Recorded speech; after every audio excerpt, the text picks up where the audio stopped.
Willkommen zurück, meine lieben Deutschfreunde. Welcome back, my dear friends of the German language. The last lesson was simply about the letters and the vowels, the alphabet.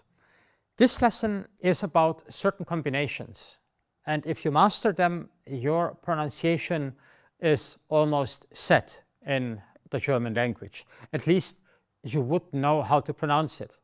That you still have to exercise a little bit to train your muscles, your tongue, that is self-evident.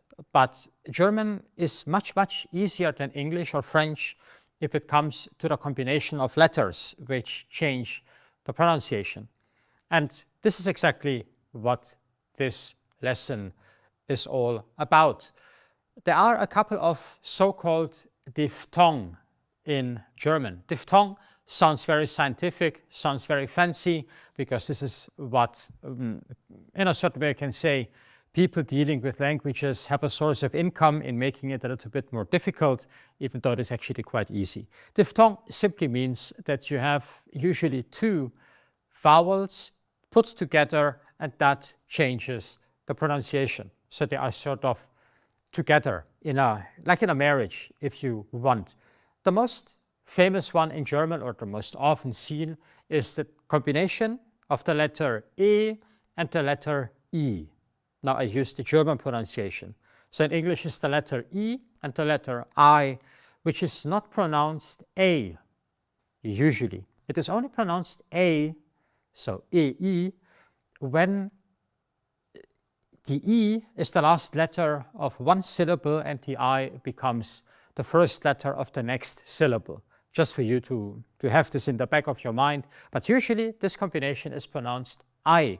For instance, in the very basic diphthong, which is the egg, das Ei.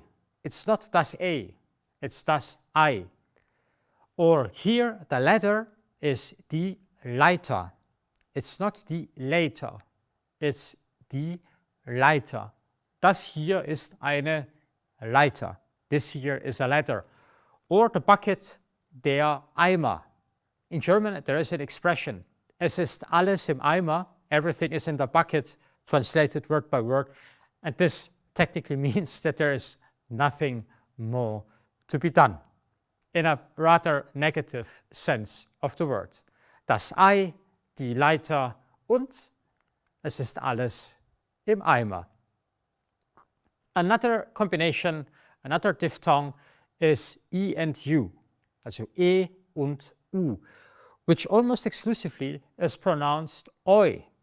Please don't ask why it is pronounced this way, it is simply a definition. This is how they do it, and we can just transmit to new friends of the language how it is pronounced. So the owl is die Eule, it is not die Eule, it's die Eule. The continent, England, Germany, Ukraine, Italy is Europa. It's not Europa. It's also not Europe, Europa. And the udder, this lovely organ out of which juicy milk is coming from the cow, das Euter. Die Eule, Europa, das Euter. You have another diphthong which is pronounced Oi, but here you don't have the letter E anymore, you have this letter here, which maybe you remember from the last lesson. It used to be A umlaut, which standing alone is pronounced E. But because it has almost the same pronunciation as the letter E, then together with U, here the German language is quite logic, is also pronounced Oi. And it appears quite often in the plural form. For instance, skin in German ist die Haut. And when you make a plural out of it, quite often in German, you simply add two dots on the A, making it Oi, because it comes together with U. So, die Haut, die Heute. It's actually quite tricky because heute in German also means today, but it is written with E, not with A umlaut. Fortunately, heute as skins does not appear so often. I just used it as an example. Die Maus die Mäuse. Eine Maus, zwei Mäuse. Das Haus und das Häuschen. Here I didn't take the plural, I simply took the diminutive. So when you want something to sound cuter, nicer, childischer, then you can make a diminutive, which in German very often has these four letters C-H-E-N, chen, in the end. Why CH is pronounced this way, it's a couple of slides down the road. Das Häuschen basically means the tiny cute house. Die Häute, die Mäuse, das Häuschen.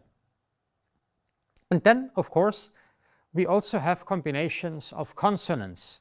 Vowels, just in case you do not know what a vowel is, there are five, which is A, E, I, O, and U.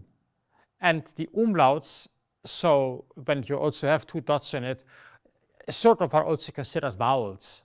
They are called vowels because they only have one single sound. It's A. When you have a consonant, then you have usually two sounds, like B. You have a B and an U at the same time. And this is why they are consonants. This is the difference between consonant and vowel, just in case you never heard that. So consonants are all the letters with the exception of A, E, I, O, U. That is all. And we have a couple of combinations in German which change the pronunciation completely. The most often encountered is SCH. SCH is almost exclusively sh. So it is not das Schwein, it is das Schwein, the pig. Well, in fact, I have been called Schwein quite often, but I still fight every day to not be a Schwein. Die Schweiz, which is Switzerland, it is not Schweiz or something like this. For that matter, in English, you have very few words which have SCH. I think school is one of them. In German, this would be Schule. School is die Schule. And to be pregnant in German is schwanger. Das Schwein, die Schweiz, schwanger. This combination of SCH is sh, also in the middle of the word. I just gave you examples here at the beginning, but you will also have it in the middle of the word. When you have the combination S and T, and it's at the beginning of the word, it is almost exclusively st. So the T remains, but instead of S, it's sh. So the city of Stuttgart in German is not Stuttgart. In English, you say Stuttgart indeed. This is the city where they produce Mercedes-Benz. Maybe you heard about it. And Porsche, which is another famous car brand. Stuttgart. The skunk ist das Stinktier. Schitte, das Stinktier. And the street ist die Straße. So you don't really say die Straße. There is just a very small area in the far north of Germany, pretty much everything which is north of Hamburg, where indeed they pronounce it Stuttgart, Stinktier, and Straße, but this sounds very weird when you come from any other part of Germany. ST in the beginning is almost exclusively Schitte. And the same is true for S and P. The same rules apply here also. It's der Sport. It's not sport, like in English. Das Spiel, which would be game. The game is das Spiel. And the country of Spain in German is Spanien. It's not Spanien. Sounds very, very childish and weird. It's der Sport, das Spiel, und Spanien. The letter CH, or the letter combination, CH, is tricky indeed because it has two pronunciations. It can be pronounced, as is the case in cake, der Kuchen. It's like in hand, in hound, in hungry. These are English examples, der Kuchen. But depending on which vowel is in front of this combination of CH, it can also be sh. This sort of letter or sound sh This, by the way, what you have in these brackets is the international definition of certain sounds. They are very tricky. They're even tricky for people who deal with languages, with foreign languages every day. I, for instance, studied Chinese when I was at university, and this very strange looking C with some sort of tail hanging down, by definition, it is this sort of sound. It is between sh and between h. It is some sort of thing which you don't have in English, and this is why we added it there. For instance, the church in German is die Kirche. The church, die Kirche, and books in plural, die Bücher. As I said, it depends on which vowel you have before the combination of CH. If CH is in the beginning, it's a totally different story. We actually mention it in a different lesson, especially for that. But if CH is in the middle of the word, then any vowel with the exception of O and U, then it's sh. And if there is an O and U, here in this case it's a U in front of CH, then it's sh. You will need a little bit of time until you master that, but on the other hand, you have all the time in the world. That's the huge advantage with the elevated life expectancy. We also have the combination C and K, which is very easy. Here you only have one pronunciation, it's K. So in fact, you could actually take away the C and you would still be pronouncing it K, but why should we keep things simple if complicated is also available? The blanket is die Decke, the Tick ist die Zecke und das Stück ist the piece. Das Stück, die Zecke, die Decke, CK should not pose any sort of trouble whatsoever. This here I just added in order to do my duty, because it is actually quite intuitive. When you have T and Z, you remember it's pronounced Z in German, then you only pronounce Z. It's not Tz. So you don't say der Schatz, you say der Schatz. It is the same pronunciation as if you would be omitting the letter T. Why it is written this way, please don't ask me. It is a definition. Or the square or the place, depending on what you mean. It can mean both. In German, it's der Platz. Der bekannteste Platz in Deutschland ist der Alexanderplatz in Berlin. The most famous square in Germany is Alexander Square in the center of Berlin. Der Platz, der Schatz. So the T is not really heard. And when you have TZT, then you only pronounce st, but you don't pronounce st. This is actually quite intuitive. I simply added it for the protocol. So now in German means jetzt. You could take away this T and it would be the same pronunciation. That's an important word. Jetzt means now, in this moment. Well, and now comes the letter H. You remember in the last lesson when we dealt with the alphabet, I said please keep in the back of your mind the letter H is a little bit tricky because when it is in the middle of the word, quite often it's muted. You don't hear it and you don't pronounce it. For instance, a very, very nice verb is stehlen. Stehlen means to steal. You have the letter E and then comes the H. But the H you would not hear. It's not pronounced. But it has a purpose. So here you couldn't take it away because it stretches like some kind of hot cheese, macaroni and cheese sort of thing. When you have this kind of threads of cheese coming between the macaroni, it makes the vowel standing before it longer. So it's stehlen. So it's very important to pronounce this very beautiful word correctly.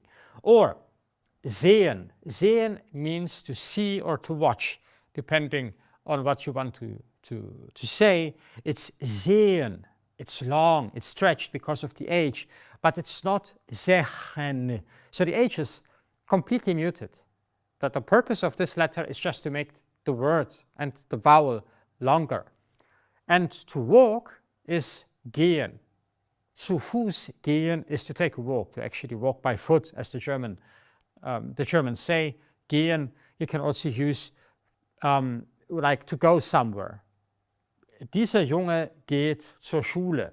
This boy goes to school.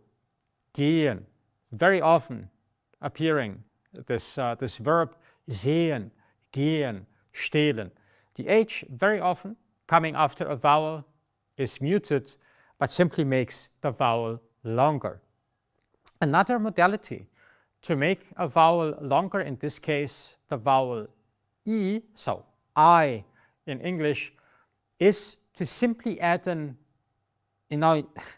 this is very tricky because this letter here in German is E, in English it's I, but on the other hand, this letter here in German is I, but in English is I.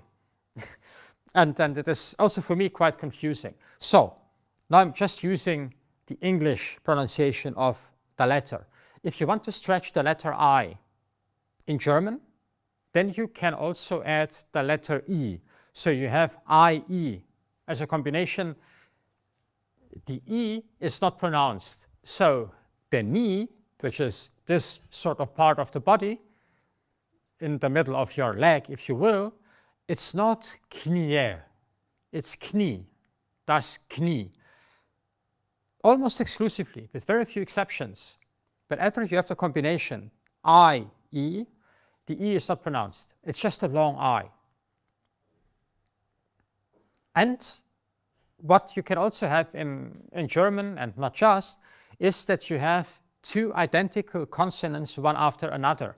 In this case here, a double S, Essen. There is a purpose why we do that. It shortens the pronunciation of the vowel before it. So sometimes the vowel determines how to pronounce the letters coming afterwards, and sometimes the letters afterwards determine how to pronounce the vowel. When you have a double consonant, Essen or kommen, which means to come, then the vowel before that is short. It's not kommen, it's kommen. It's not Esen, it's Essen. It's short, it's a little bit more aggressive if you want. It's it's O. And when you do not have double consonants, then you would be pronouncing the vowel before it long. So here, if you would only have one S, you would actually pronounce it Esen, kommen, if it would be just one M in the example over there. It's not a tricky rule. It is a rule which applies in almost 100% of the cases, which for you is quite a good thing. You will not need a lot of time to get used, not just to this, but in general to these combinations of vowels, consonants. 1 or 2 weeks, you would not need much more time. Wo immer ihr auf der Welt seid, wherever you are in the world, ich wünsche euch einen sehr schönen Tag, Nachmittag, Abend. Bleibt gesund und bis zum nächsten Mal. Auf Wiedersehen.